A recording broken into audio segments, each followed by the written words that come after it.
திருவாசகம் என்பது சைவ சமய கடவுளான சிவபெருமான் மீது பாடப்பட்ட பாடல்களின் தொகுப்பாகும். இதனை இயற்றியவர் மாணிக்க வாசகர். 12 சைவ சமய திருமுறைகளில் திருவாசகம் 8ஆம் திருமுறையாக உள்ளது. திருவாசகத்திற்கு உருவாதார் ஒரு வாசகத்திற்கும் உருவார் என்பது மூதுரை. பக்தி சுவையும் மனதை உருக்கும் தன்மையும் கொண்ட திருவாசக பாடல்கள் தமிழில் சிறந்த இலக்கியங்களின் வரிசையில் வைத்து எண்ணப்படுகின்றன. திருவாசகத்தோட அமைப்பு. திருவாசகத்துல 51 திருப்பதிகங்கள் இருக்கு. அதுல மொத்தம் 658 பாடல்கள் அமைஞ்சிருக்கு. இதுல 38 சிவத்தலங்களை பற்றி போற்றியிருக்காங்க. சிவபுராணம், கீர்த்தித்திராகவல், திருவண்ண பகுதி, போற்றித்திராகவல் எனும் 4 பெரிய அமைப்புகள் இதுல அடங்கியிருக்கு.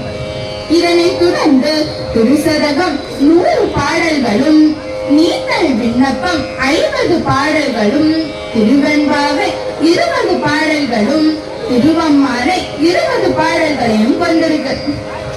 திருப்பூர்ச்சலத்துல தொடங்கி திருவுந்தியார் வரையுள்ள 6 பகுதிகள் 20 பாடல்கள் கொண்ட பதிகமாகவும், மற்றதெல்லாம் 10 பாடல்கள் கொண்ட பதிகமாகவும் இருக்கு. மாணிக்க வாசகர் எழுதிய இந்த நூலை பல சமயத்தவரும் புகழ்ந்திருக்காங்க. மாணிக்க வாசகர் இந்த நூலை எழுதி தில்லையில இறைவன் கிட்ட வைக்க இறைவனே கையெழுத்திட்டதாகவும் சொல்லப்படுது. மனிதன் சொல்லி மனிதன் கேட்டது திருக்குறள், இறைவன் சொல்லி மனிதன் கேட்டது கீதை, மனிதன் சொல்லி இறைவன் கேட்டது திருவாசகம் அப்படிங்கிற தேனமுது. 12 திருமுறைகள்ல திருமந்திரம் சிறப்புடையது. ஆனா அதை விட சிறப்புடையதும் சிகரமானதும் திருவாசகமே அப்படின்னு சொன்னது யார் தெரியுமா? நம்முடைய திருமுருக திருவானந்த வாரியார் சுவாமிகள் தான். திருமுறைகள்ல 8வது திருமுறையான திருவாசகம் ஆகும். என்றான் உடம்புக்கு சிரசே பிரதானம். சிரசுக்கு மேல ஏதாவது உறுப்பு உண்டா? கிடையாது.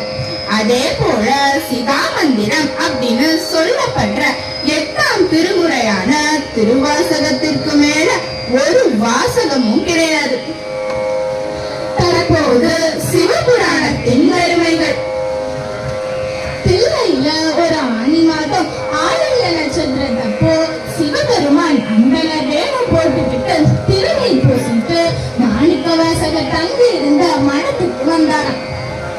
வந்தவர் மாணிக்க வாசகர் கிட்ட தாங்கள் எழுதிய திருவாசகத்தை ஒரு முறை சொன்னால் என் ஓலைச்சுவடிகளில் எழுதி கொள்வேன் அப்படின்னு சொன்னார.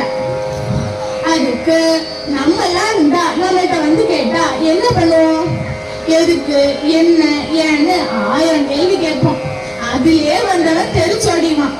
ஆனா மாணிக்க வாசகரும் அவர் கேட்ட உடனே இருந்த இடத்துல இருந்தே 51 பதிவைகள் கொண்ட 658 பாடல்களையும் சொல்ல சொல்ல சிவபெருமான் எழுதிட்டாங்க. எழுதி கொடுத்த திருவாசகம் அடங்கிய அனைத்து ஓலைச்சுவடிகளையும் எம்பெருமான் நடராஜ பெருமான் சன்னதி முன்னாடி வச்சுட்டு மறைஞ்சிடுறாரு.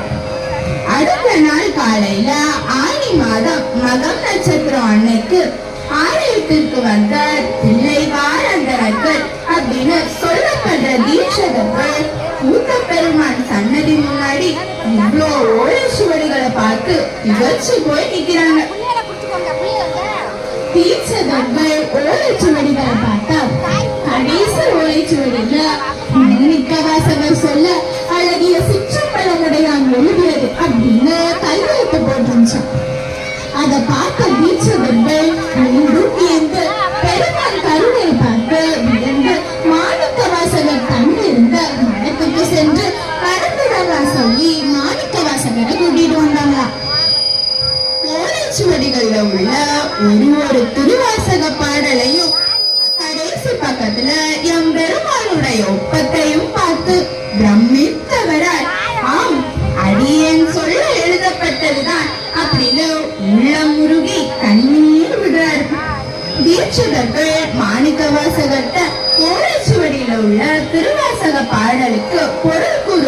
கேக்குறாங்க. மாணிக்க வாசகர் மந்தகாச புன்னகையோட நடந்த கோலத்துல இருக்க நடராஜ பெருமான காமிச்சு இப்பாடல்கள் அனைத்துக்கும் இவரே பொருள் அப்படின்னு சொல்றார். மாணிக்க வாசகர் அப்படி சொல்லியதும் பெருமான் அருகே ஒரு ஒளி தோன்றுச்சு. அந்த ஒளியை நோக்கிய வண்ணம் உள்ளே சென்ற மாணிக்க வாசகர் இறைவனோட இரண்டர கலந்துட்டார். ஆக ஆனி மாதம் மகன் நட்சத்திர அன்னைக்கு மாணிக்க வாசகரோட குரு பூஜை நாள் அப்படின்னு சொல்லப்படுது.